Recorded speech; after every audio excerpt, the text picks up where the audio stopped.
Hello. अब यार और हेलो। हाँ सर, आवाज आ रही है। आवाज आ रही है? देखिए, जी सर। विचलन विचलन के मापक। विचलन में क्या क्या आता है?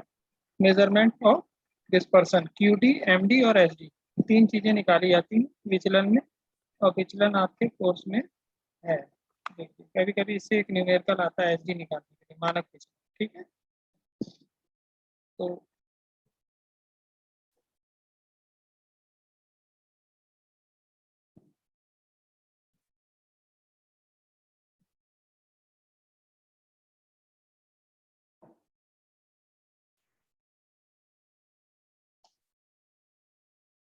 देखिए, विचलन वह गुण है जिससे यह ज्ञात किया जाता है कि पदों के मान व उनके मध्यमानों में किस सीमा तक विचलन है। विचलन मतलब क्या होता है, कोई बताए? विचलन मतलब क्या होता है? हेलो। हेलो, मेरी आवाज आ रही है? Yes sir. हाँ, यस बताइए। सर। बताइए कोई। यस विचलन सर। विचलन का क्या मतलब है कि मध्यमान जो आपका विचलन होता है, विचलन मतलब होता है किसी चीज का विचलित होना। विचलित माने ऊपर या नीचे जाना, जिससे यह ज्ञात हो कि पदों के मान उनके मध्यमानों में किस सीमा तक विचलन है। सर जी पढ़ाए लगने भाई। है। हेलो, क्या हो रहा है? केतु चक्कर में। हेलो। देखिए, माध्य मूल्य जो है कौन कौन से होते हैं? समांतर माध्य, मध्यिका और बहुलक। तीन हम लोग जानते हैं, तीन हम लोग पढ़ चुके थे क्लास में। माध्य, मध्यिका और बहुलक से संपूर्ण श्रेणी को केंद्रीय प्रवृत्ति के पता चलता है। ये सब केंद्रीय प्रवृत्ति में आते हैं। कौन कौन से? माध्य, मध्यिका और बहुलक। परंतु इसके द्वारा श्रेणी के विभिन्न पद मूल्यों को पूर्ण व निश्चित ज्ञान की उस अवस्था नहीं हो पाता जब मध्यमान तथा अन्य पद मूल्यों में अंतर अधिक होता है। ठीक है,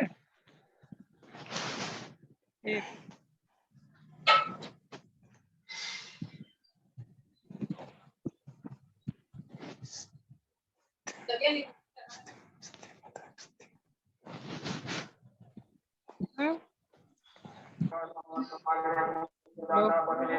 हेलो, आप अपना माइक बंद करें आप लोग। कथा प्रवचन आप लोग बंद कर दीजिए। बंद करिए अपना माइक। ठीक है,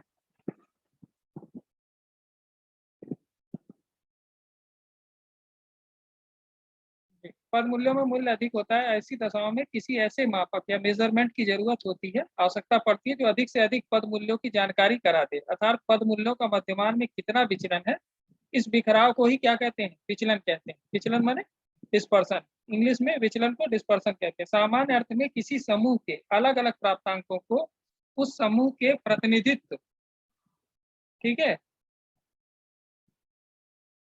उस समूह के आवश्यकता पड़ती जो अधिक से अधिक, सामान्य अर्थों में किसी समूह के अलग अलग प्राप्तांकों को उस समूह के प्रतिनिधि मान व केंद्रीय मान के अंतर या फैलाव को उस समूह का विचलन कहते हैं। जो भी हम निकालते हैं मीन, मीडियन, मूव, तो ये केंद्रीय प्रवृत्ति में आती है, और उसके फैलाव को, मतलब कितनी दूर तक वो वैल्यू गई है, कहाँ से कहाँ तक गई है, यही विचलन कहलाता है। ठीक है, क्या कहलाता है? विचलन। सामान्य अर्थ में किसी समूह के अलग अलग प्राप्तांकों को उन समूह के प्रतिनिधित्व मान या केंद्रीय मान से अंतर या फैलाव को ही उस समूह का क्या कहते हैं? विचलन कहते हैं। आवाज आ रही मेरी? देखिए, कुछ विशिष्ट परिभाषाएं हैं। क्रो और क्रो की परिभाषा है। हाँ, ठीक है। जिस सीमा तक प्राप्तांकों में औसत या केंद्रीय प्रवृत्ति, औसत क्या कहलाता है? देखिए, समांतर माध्य जो होता है उसको अर्थमेटिक मीन या गणित में औसत भी कहते हैं। समांतर माध्य को औसत भी कहा जाता है। ठीक है, तो केंद्रीय प्रवृत्ति की ओर से केंद्रित होने की प्रवृत्ति होती है, या जिस सीमा तक अपने फैलाव को दिखाते हैं। डाटा जो भी आपके पास आया कलेक्ट होके, वो जिस सीमा तक फैला होता है, हम उसको क्या कहते हैं? जिस सीमा तक फैला होगा वही उसका विचलन कहलाता है। बोरिंग व लैंगफील्ड व वेल्ड विचलन के मापक हमें यह बताते हैं कि आंकड़े अपने अपने मध्यमान से कितनी दूरी तक फैले हुए हैं। विचलन में क्या तरह की माप आती है? तो विचलन में चार तरह का हम कैलकुलेशन करते हैं। एक प्रसार का, एक चतुर्थांक विचलन का, माध्य विचलन का और मानक विचलन का। जिसमें से एग्जाम में आपको जो न्यूमेरिकल आता है वो मानक विचलन का निकालने के लिए आता है, लेकिन आपके कोर्स में ये चारों ही है। प्रसार, चतुर्थांक विचलन, माध्य विचलन और मानक विचलन, रेंज, क्वार्टियल डिवीजन, मीन डिवीजन और स्टैंडर्ड डिवीजन। ठीक है, आगे देखिए प्रसार क्या होता है। प्रसार विचलन का सबसे सरल मापक है, इसको आसानी से निकाला जा सकता है, कोई भी बिना ज्यादा मैथमेटिकल कैलकुलेशन के प्रसार ज्ञात कर सकता है। इसके द्वारा बिना किसी गणना के एक दृष्टि में बताया जा सकता है कि जो समूह में लोग हैं, कौन कौन सा समूह समजातीय है, होमोजीनियस है, और कौन सा विषम जातीय हेट्रोजीनियस है। प्रसार का जो सिंबल होता है वो आर होता है, कैपिटल आर। कैपिटल आर से इसको सूचित करते हैं। इसका सूत्र होता है maximum score minus minimum score. जैसे सपोज करिए कि गणित में 10 विद्यार्थी हैं और उनके प्राप्तांक दिए हुए हैं, उनके प्राप्तांक दिए हुए हैं 55, 52, 50, 48, 90, 45, 60, 40, 43, 44। तो इसका प्रसार क्या होगा, तो इसमें सबसे अधिक अंक किसके हैं, 90 जो पाया है उसके अंक सबसे अधिक हैं, और सबसे कम जिसने अंक पाए हैं उसके 40। तो दोनों को माइनस करेंगे, डिफरेंस क्या आएगा, 50। तो इसका प्रसार कितना है, 50 तक। इस मापक की कुछ परिसीमाएं थी। परिसीमा मतलब ये, इसके आगे आप इसको नहीं कर सकते, इसलिए प्रसार का उपयोग बहुत ही सीमित रूप से करना चाहिए। इस मापक की सबसे बड़ी सीमा यह है कि इसमें छोरों यानी इंड की संख्याओं को महत्व दिया जाता है।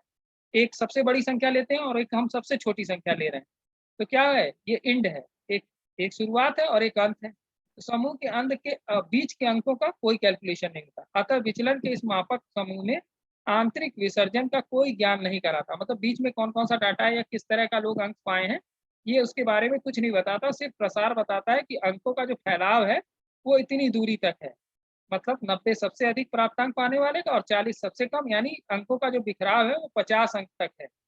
दूसरे, जब n की संख्या कम हो तो आवृत्ति वितरण में खाली स्थान या गैप अधिक हो, तो ऐसी स्थिति में प्रसार विचलन का सही माप नहीं कर सकते।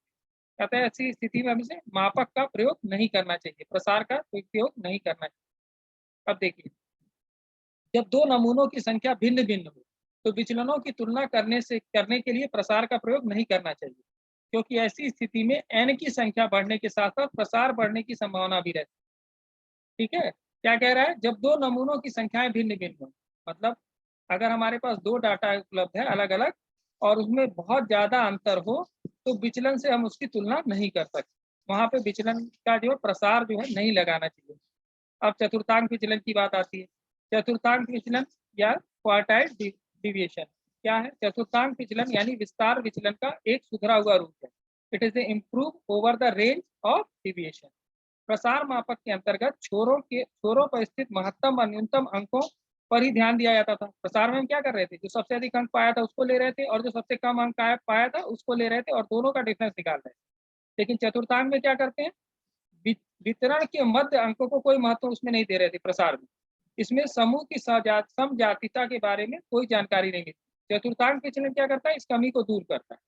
दूर करने की दृष्टि से मध्य के 50% अंकों को महत्व दिया जाता है, यानी बीच के 50% डाटा को हम लेते हैं और वितरण के ऊपर के 25% को छोड़ देते हैं और नीचे के 25% को छोड़ देते हैं। जो हमारे पास डाटा है ऊपर से 25% को कोई मतलब नहीं ले करते हैं कैलकुलेशन, और नीचे से पहले तो क्रम में लगाते हैं असेंडिंग या डिसेंडिंग में, उसके बाद ऊपर के 25% डाटा को छोड़ते हैं, नीचे के 25% डाटा को छोड़ते हैं, बीच का जो 50% बचा उसी पे कैलकुलेशन करते हैं। और इसको निकालने का जो फार्मूला होता है वो क्यू है। संकेत चिन्ह क्या है, क्यू। सूत्र क्या है, Q equal to quartile division equal to Q3 minus Q1/2। ठीक है, या एक फार्मूला ये भी है कि परसेंटाइल में अगर लीजिएगा तो P 75% माइनस P 25%/2। ठीक है, चित्र की सहायता से देखिए इसको क्या बता रहा है। ये सिंबल दिखाई दे रहा है आपको, इस वैल्यू को छोड़ दे रहा है, यहाँ तीर जो लगा हुआ है स्टार्टिंग की, ये 25% वैल्यू का शुरू की छोड़ दे रहा है और 25% वैल्यू लास्ट की छोड़ दे रहा है।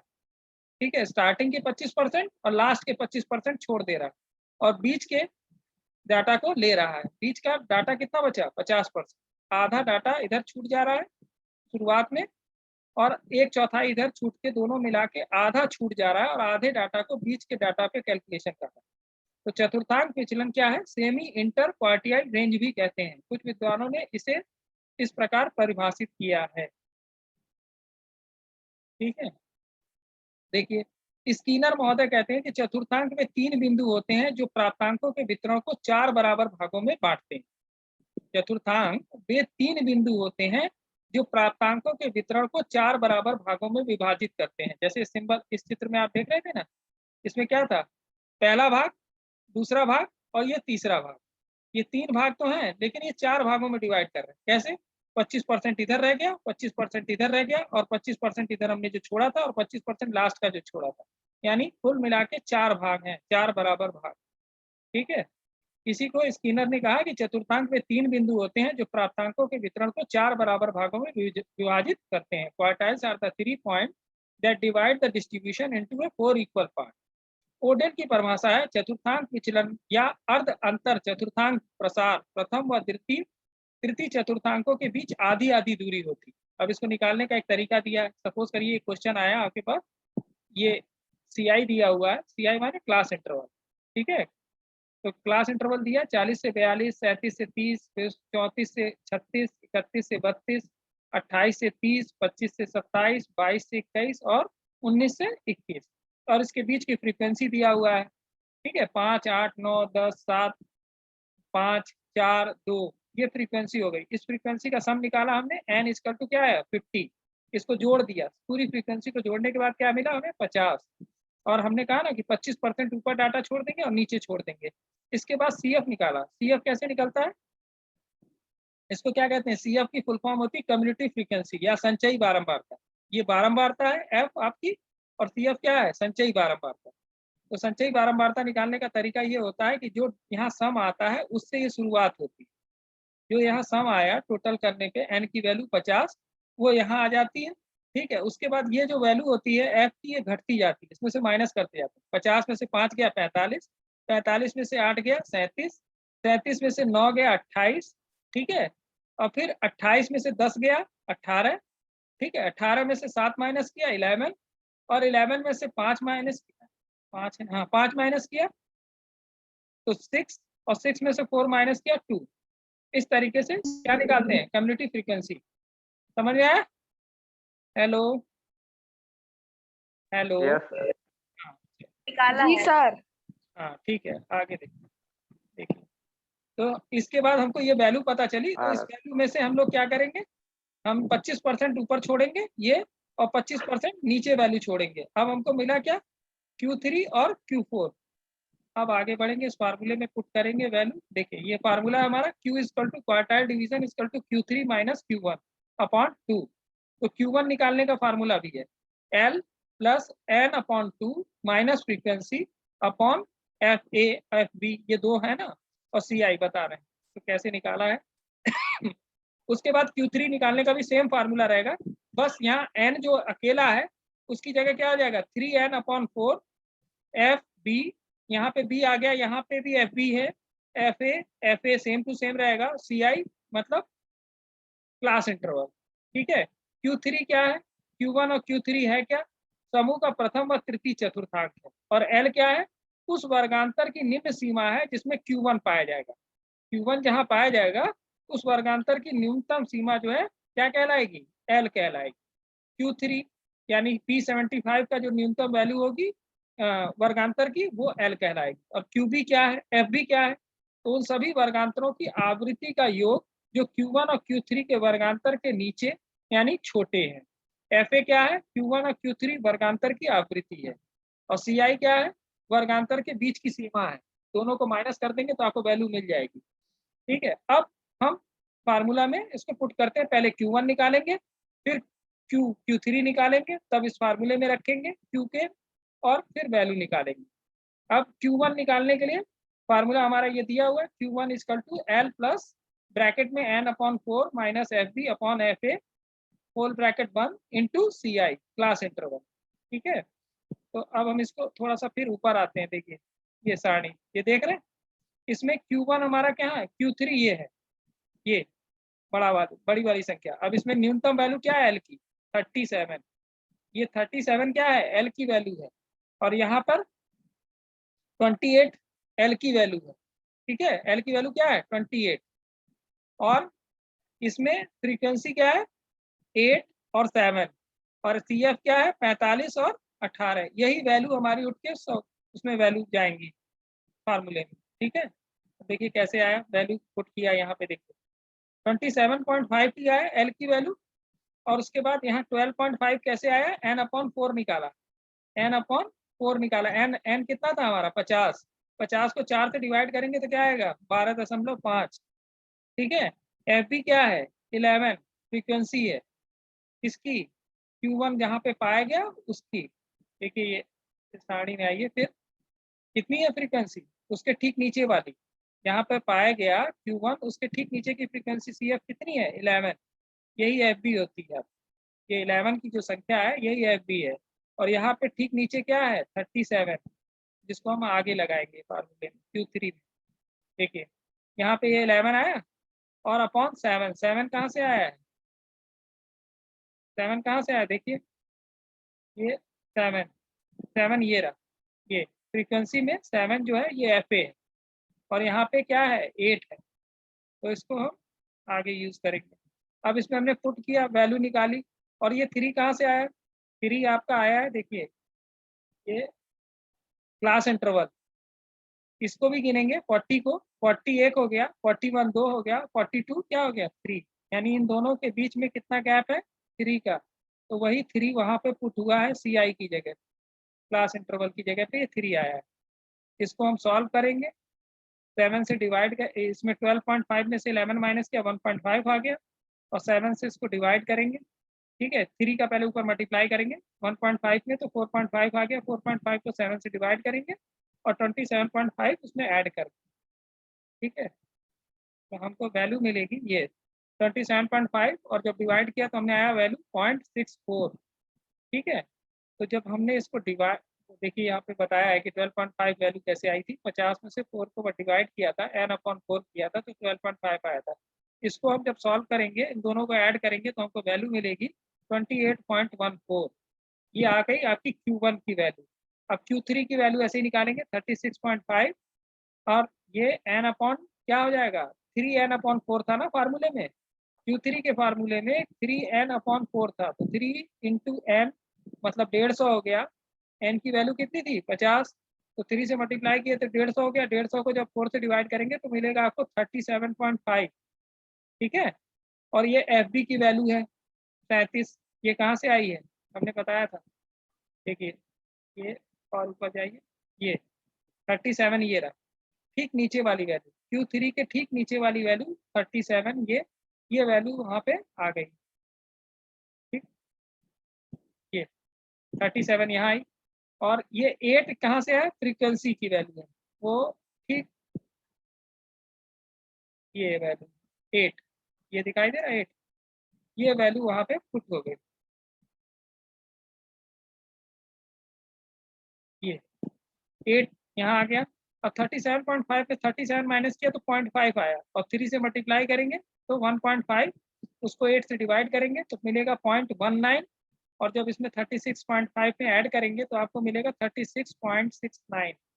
अब Q की वैल्यू निकालने के लिए Q3 माइनस Q1/2, 36.69 में से 28.14 माइनस करेंगे और 2 से डिवाइड करेंगे, मिलेगा आपको 8.15, और 2 से डिवाइड करने के बाद वैल्यू क्या आई 4.18, यानी कि आपका क्वार्टाइल जो है क्या आ गया, क्वार्टाइल डिविएशन आंसर आया 4.28। तो ये क्वार्टाइल डिविएशन निकालने का तरीका है, इस तरीके से आप क्वार्टाइल डिविएशन निकाल सकते हैं। प्रसार हो गया, क्वार्टाइल डिविएशन हो गया। अब देखिए माध्य विचलन। हेलो हेलो, किसी को कुछ नहीं समझ में आया, बोलिए, कोई चीज ऐसी जो नहीं समझ में आई। हेलो, ठीक है सर, आया समझ, चलिए आगे बढ़ते हैं। माध्य विचलन यानी मीन डिविएशन, तो इसका संकेत सिंबल क्या होता है MD। ठीक है, MD संकेत सिंबल है, AD और MD इस तरीके से आप यूज कर सकते हैं। ठीक है, तो माध्य विचलन का अर्थ स्पष्ट करते हुए गैरेट महोदय ने कहा कि औसत विचलन जो होता है, औसत विचलन, क्योंकि मीन से क्या मतलब है, मीन अर्थमेटिक मीन ही होता है। मीन क्या होता है अर्थमेटिक मीन, तो अर्थमेटिक मीन को ही औसत भी कहते हैं। ठीक है, तो औसत विचलन या माध्य विचलन किसी पदमाला के विभिन्न प्राप्तांकों और उनके मध्यमानों से विचलन का औसत होता है। The average deviation of A mean deviation, यानी AD और MD दोनों ही एक ही चीज हैं, ठीक है, एडी और एमडी क्या है, दोनों एक जैसी चीजें हैं। एडी और MD is the mean of deviation of all the separate score in a series is taken from there mean occasionally from the median और mode.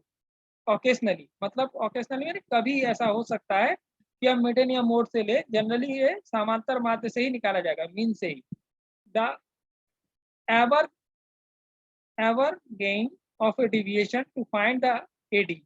No account to take the sign and all the deviation of whether plus or minus are the treated as positive. इसमें plus minus में उत्तर आएगा तो आप हमेशा उसको positive ही लेके चलेंगे। ठीक है, माध्य विचलन माध्य से प्राप्त प्राप्तांकों के विचलन का मध्यमान।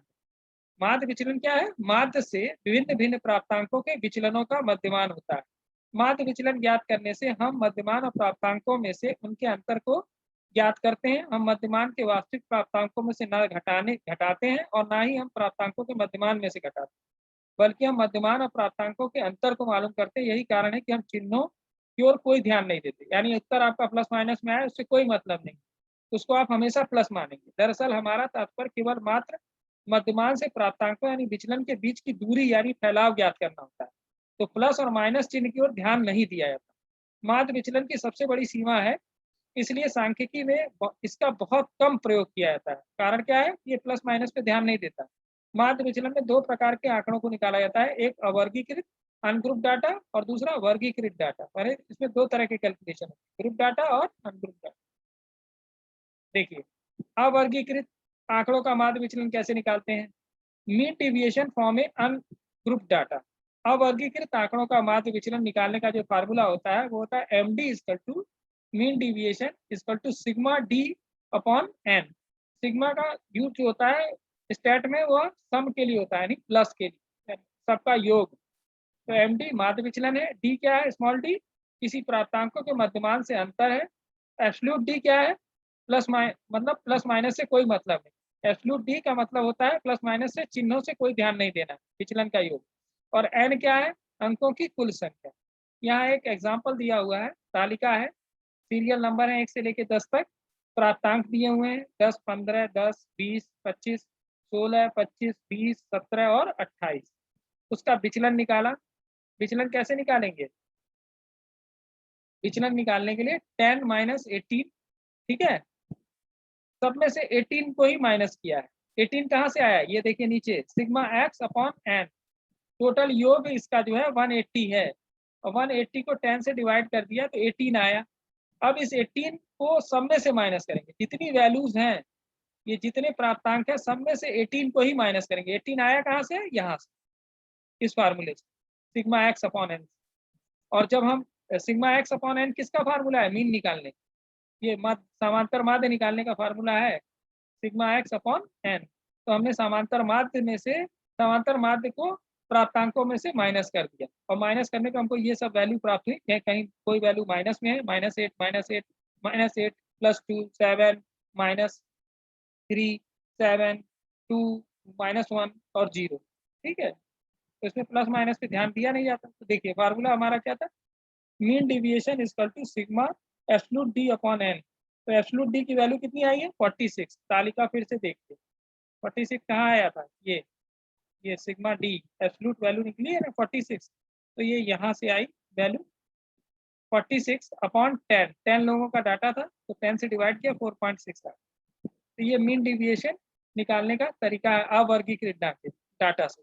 और वर्गीकृत आंकड़ों से माध्य विचलन कैसे निकालते हैं, ग्रुप डाटा से। तो ये ग्रुप डाटा से दिया है, जिसमें CI दिया है, उसमें CI नहीं था, उसमें सीधे प्राप्तांक थे।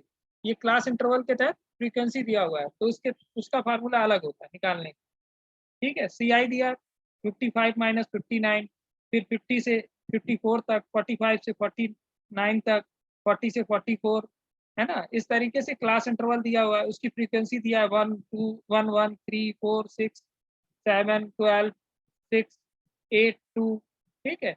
और ये x कहाँ से आया है, ये x इन दोनों को जोड़ के CI के दोनों वैल्यू को, उच्चतम और निम्नतम वैल्यू को जोड़ के 2 से डिवाइड कर देते हैं, तो हमको क्या मिल जाता है, x। और ये सबके साथ करना पड़ेगा, 55 59 को जोड़ा, उसके बाद 2 से डिवाइड किया तो हमको बीच की वैल्यू मिलेगी 57। इसी तरीके से 50 और 54 को प्लस करेंगे और 2 से डिवाइड करेंगे, वैल्यू मिलेगी 52। 45 और 49 को प्लस करेंगे और 2 से डिवाइड करेंगे, वैल्यू मिलेगी 47। तो ये पूरा का पूरा जो रो है ये किससे मिला है? इस CI के दोनों वैल्यू को जोड़ के 2 से डिवाइड करके। इसके बाद हम क्या करते हैं, इन दोनों से क्या है, डी कहाँ से आया है? डी की वैल्यू कहाँ से आई है बताइए? उसमें डी की वैल्यू कैसे आ रही थी?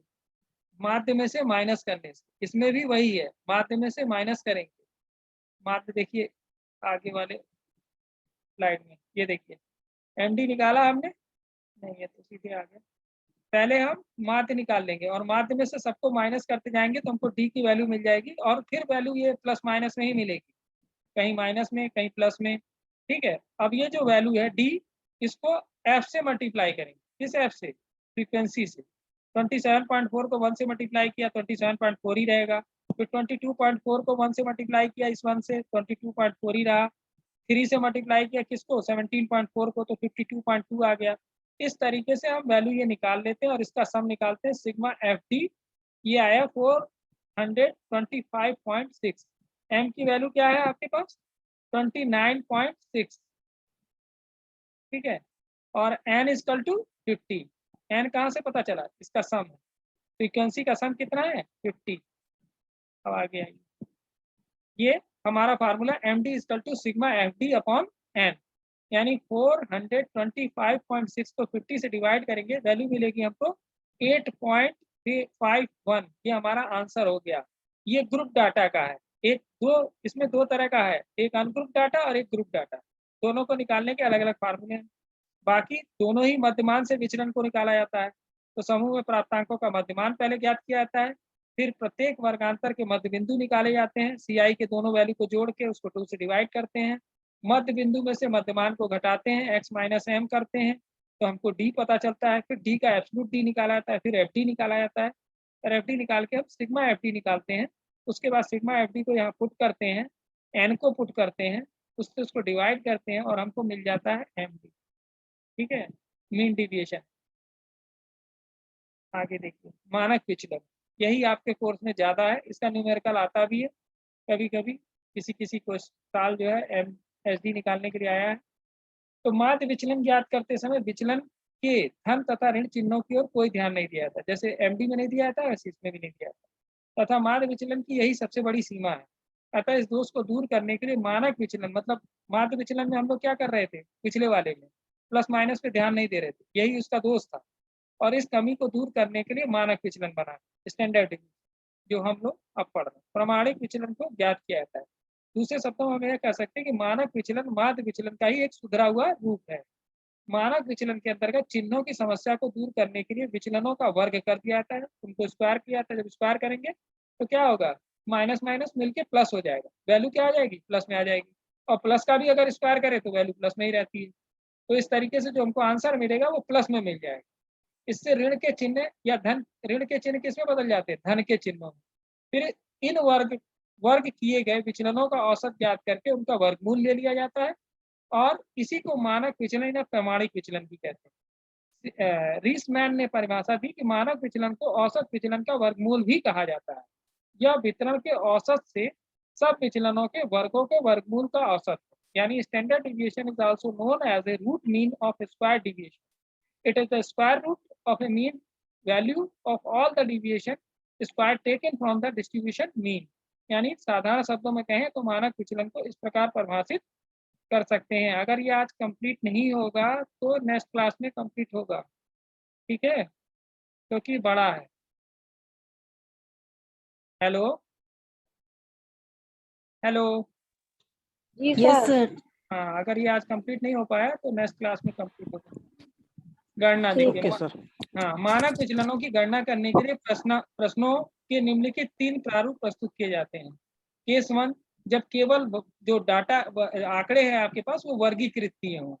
दूसरा, जब वर्गीकृत और अवर्गीकृत में डिफरेंस ये है कि एक में क्लास इंटरवल होता है और एक में सीधे आवृत्ति होती है। तो जब अवर्गीकृत कहा जाएगा तो उसमें क्लास इंटरवल नहीं होगा, और वर्गीकृत जो डाटा होगा उसमें क्लास इंटरवल होगा। तो ये 2 तरीके के केस हैं।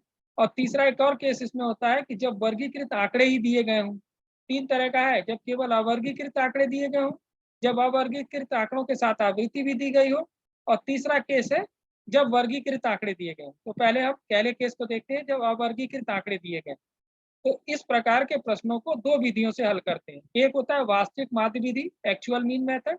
दूसरा होता है कल्पित माध्य विधि, एज्यूम मीन मेथड। ये आपको हमने समांतर माध्य में भी पढ़ाया था। दो विधियों से समांतर माध्य निकालना, एक एक्चुअल मीन मेथड और दूसरा एज्यूम मीन मेथड। इस विधि के सूत्र इस प्रकार है, देखिए, एक एसडी निकाला जाता है under root sigma D square upon N, ये वास्तविक माध्य विधि है। और एक एसडी निकाला जाता है sigma under root sigma D square upon N minus sigma D upon N whole bracket square, यानी कल्पित माध्य विधि में ये फार्मूला इस्तेमाल होगा और वास्तविक माध्य विधि में ये फार्मूला इस्तेमाल होगा। ठीक है, और इसमें 3 केस होते हैं। 3 केस में आप बाकी सभी फार्मूलों का यूज करेंगे। ठीक है, अब आइए, यहाँ एक तालिका दी गई है, 1 से लेके 10 तक है सीरियल नंबर, यानी 10 लोगों का आंकड़ा है। और यहाँ पे ये सिर्फ फ्रीक्वेंसी दी गई है, क्लास इंटरवल नहीं है। देखिए, क्लास इंटरवल नहीं है। और वैल्यू कितनी आई इसकी जोड़ने पे 180। 180 को जब हम 10 से डिवाइड करेंगे तो मिलेगा आपको 18। 18 क्या हो गया है? इसका माध्य, और माध्य में से इसको माइनस करते जाएंगे। माइनस करने के बाद जो वैल्यू आई वो आई डी। क्या मिला? ये डी है, -8, -3, -8, 2। अब हम लोग जो एमडी निकाल रहे थे उसमें क्या था, हम एब्सोल्यूट वैल्यू इसी को ही प्लस मान के रख ले रहे थे यहाँ पे। और इसमें क्या किया है, थोड़ा सा डिफरेंस आ गया, हमने इसका स्क्वायर निकाला। उसमें हमने क्या किया था, इसी को प्लस मान के यूज कर लिया था। 8 को -8 को 8 मान लिया था, -3 को 3 मान लेते एमडी में। लेकिन एसडी में हम क्या कर रहे हैं, इसका स्क्वायर कर रहे हैं। -8 का स्क्वायर किया हमें 64 मिला, -3 का स्क्वायर किया 9 मिला, -8 का फिर स्क्वायर किया 64, 2 का स्क्वायर किया 4। अब इससे क्या हो रहा है, स्क्वायर करने से माइनस का चिन्ह हट भी जा रहा है और वैल्यू क्या हो जा रही है, जस्ट अपनी की दुगनी, मतलब अपने से ही मल्टीप्लाई करके वर्ग हो जा रही है। ये सब वैल्यू वर्ग हो गई। और इनका जब सम किया तो हमको मिला सिग्मा डी स्क्वायर, यानी सम करने पे हमको क्या मिलेगा, इसका 278 वैल्यू मिली। ठीक है, और 278 को देखिए, ये फार्मूला है m इक्वल टू, ये कैसे निकाला 18, ये बता रहा है कि 180 अपॉन 10 किया तो 18 मिल गया था हमको, जो कि हम इसमें से सब पूरा स्क्रीन नहीं दिख रहा है। पूरा स्क्रीन नहीं दिख रहा है, एक मिनट देख रहे हैं, दिख तो रहा, हमको तो दिख रहा है, पूरी स्क्रीन आ रही है। आप अपना मोबाइल पे देख रहे हैं अगर, तो उसको हॉरिजॉन्टल करिए, मोबाइल पे वर्टिकल पोजीशन मत रखिए, हॉरिजॉन्टल करिए मोबाइल को तो पूरा दिखेगा। ठीक है, खड़े में ना रखिए मोबाइल को, पड़े में रखिए चौड़ाई की तरफ से, तो पूरा दिखेगा। ठीक है, पूरा दिखाई दे रहा है, हमारे मोबाइल में पूरा आ रहा है। तो आपकी जो वैल्यू है वो, ये कैसे 18 आया। ठीक है, ये 18 कहाँ से आया है हमारे पास, ये 18 हमको मिल रहा है, ये दिखाया ना कि इसने डिवाइड करके 180 अपॉन 10, तो 18 मिला। और इसी 18 को हमने सब में से माइनस किया, हर वैल्यू में से, हर वैल्यू में से 10 - 18, 15 - 18, 10 - 18, और ये वैल्यू हमको माइनस में मिली। और इनका हमने स्क्वायर किया, 8 का स्क्वायर कितना हुआ 64, माइनस माइनस प्लस हो गया, -3 का स्क्वायर 9 हुआ, प्लस हो गया, माइनस माइनस प्लस हो जाता है। तो इन सब का सम निकालने पर 278 आया।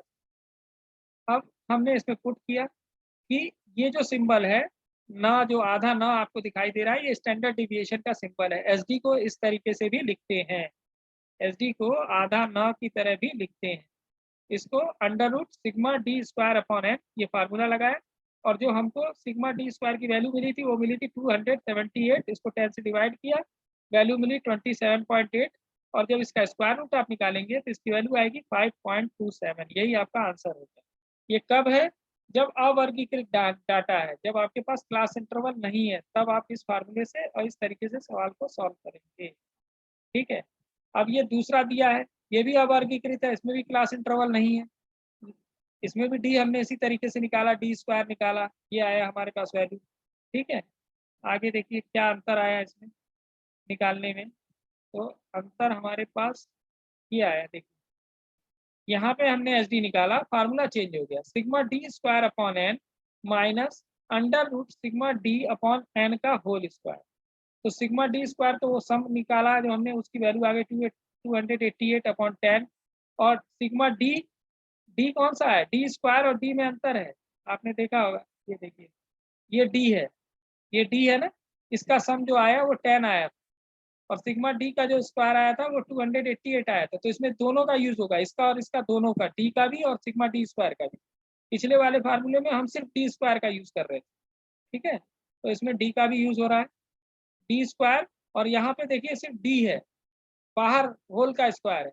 तो ये हमने किया 26.8 इसकी वैल्यू आई, डिवाइड करने पे 10 से, और 10 में से 10 को डिवाइड किया तो 1 आया, 1 का स्क्वायर 1 ही होता है, इसमें से माइनस हुआ 27.8, वैल्यू आ गई सेम 5.27। हमने दो फार्मूले से एक ही सवाल को किया और दोनों के आंसर क्या आया, एकदम सेम, ठीक है। दो फार्मूले लगाए एसडी निकालने के और दोनों से आंसर क्या है, सेम आया। महत्वपूर्ण चरण क्या थे, अंक का वितरण की व्यवस्था की, प्राप्तांकों के वितरण से वास्तविक माध्य निकाला, और डी निकालने का फार्मूला x माइनस एम का प्रयोग किया, विचलन के वर्ग यानी डी स्क्वायर मालूम किया, प्राप्त विचलन के वर्गों को जोड़कर सिग्मा डी स्क्वायर ज्ञात किया। इन सभी मानों को तो सूत्र पर रखा, ये सूत्र है हमारा S D equal to under root sigma D square upon N minus bracket में सिग्मा डी अपॉन एन का होल स्क्वायर, इस पे रख के हमने ये आंसर निकाला, ठीक है। तो ये हो गया। अब निम्नलिखित आंकड़े, यहाँ पे क्या हो रहा है, निम्नलिखित आंकड़ों को कल्पित माध्य विधि, कल्पित माध्य विधि वही है जो समांतर माध्य में हम लोग कल्पित माध्य मान लेते थे, एवरेज मीन एक ए मान लेते थे और ए में से सबको माइनस करके इस वैल्यू को निकालते थे, ठीक है। तो कल्पित माध्य विधि का हमने प्रयोग करके मानक विचलन निकालना है। तो यहाँ पे सीरियल नंबर दिया 1 2 3 4 5 6 10 लोगों का डाटा है, ये आपका एक्स स्कोर हो गया, ये फ्रीक्वेंसी है, और यहाँ पे एक्स भी दिया हुआ, ठीक है, एक्स भी क्या है, दिया हुआ है। अब आपको दो चीजें दी हुई हैं, एफ क्या है, एफ का सम निकाला आपने 50 आया, और ये 75 कहाँ से आया है, 75 कैसे आया है, ये वही है, मीन निकाला, एज्यूम्ड मीन है आपका 75। एज्यूम्ड मीन क्या है, ये एक्स की जो वैल्यू है उसमें से जो बीच का नंबर होता है, ऊपर आधे नंबर ऊपर के छोड़ दीजिए, आधे नंबर नीचे के छोड़ दीजिए, और बीच की वैल्यू को आप एज्यूम्ड मीन मानते हैं। ये एज्यूम्ड मीन है आपका 75, ये यहाँ से आए, किसी फार्मूले से नहीं निकाला गया, एज्यूम्ड किया गया है बीचों बीच की वैल्यू को और उसको पुट कर दिया गया, और सब में से माइनस किया गया, किसमें से, एक्स वाले में, ये एक्स वाली रो में से ही एज्यूम्ड मीन को माइनस किया गया, वैल्यू आई -10 -7 -5 -3 -1 फिर 0 फिर 3 5 7 9, और इससे एफ का मल्टीप्लाई किया गया, 3 10 जा 70, 3 10 जा 30, ये -30 आ गया, -7 को 4 से मल्टीप्लाई किया गया, 7 4 का 28 -28, फिर 4 को मल्टीप्लाई किया गया 5 से, 4 5 गया 20 -20, -3 को 5 से मल्टीप्लाई किया गया -15, फिर -1 को 6 से मल्टीप्लाई किया गया 6 -6, 0 को 7 से करेंगे तो 0 ही हो जाएगा, फिर 6 को 3 से किया गया 18, 5 को 5 से किया गया 25, 4 को 7 से किया गया 28, 6 को 9 से किया गया 6 9 जा 54, ये एफ टी की वैल्यू आ गई। फिर हम इसमें डी का स्क्वायर कर लेते हैं, मतलब डी का स्क्वायर, इसका स्क्वायर, सिर्फ इसका स्क्वायर करेंगे तो -10 का स्क्वायर करेंगे तो 100 होगा, 100 को जब 3 से मल्टीप्लाई करेंगे तो 300 होगा, ठीक है। किसका स्क्वायर कर रहे हैं, डी का, -7 का स्क्वायर करेंगे क्या होगा 49, 49 को 4 से मल्टीप्लाई करेंगे तो आ गया 196, ठीक है, माइनस हट जाएगा। फिर -5 का आप स्क्वायर करेंगे 25 होगा, 25 को 4 से मल्टीप्लाई करेंगे 100 आ जाएगा, ठीक है। फिर यहाँ पे -3 है, -3 का स्क्वायर करेंगे 9 होगा, 3 3 जा 9, और 9 को 5 से मल्टीप्लाई करेंगे तो 45, ये 45 होगा।